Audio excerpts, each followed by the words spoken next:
Can I have your number? It's Don Anton. Today I hope to discuss with you how to make request. අද මම යනවා ඔබත් එක්ක සාකච්ඡා කරන්න ඉල්ලීම් කරන්නේ කොහොමද කියලා ඉංග්‍රීසි භාෂාවෙන්. මෙතනදී අපි මේ ස්ට්‍රක්චර් එක භාවිතා කරනවා can, subject, verb and object. Subject එක හැටියට ප්‍රධාන වශයෙන් you හරි I හරි අපි යොදා ගන්නවා. විශේෂයෙන්ම රික්වෙස්ට් කරද්දී you හරි I හරි අපි යොදා ගන්නවා මේ ස්ට්‍රක්චර් එකත් සමග.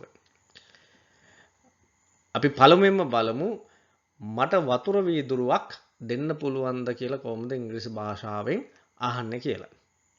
මට වතුර වීදුරුවක් දෙන්න පුළුවන්ද? Can I have a glass of water? Can I have a glass of water? මට මැනේජර්ට කතා කරන්න පුළුවන්ද? එහෙම නැත්නම් මට කළමනාකාරතුමාට කතා කරන්න පුළුවන්ද? Can I speak to the manager please? ඔයාට පුළුවන්ද මට උදව් කරන්න? ඔයාට පුළුවන්ද මට උදව් කරන්න? Can you help me? Can you help me?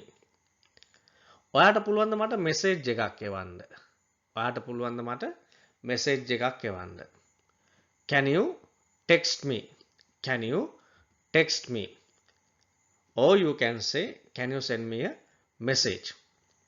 I hope to bring you another use of can soon. See you soon.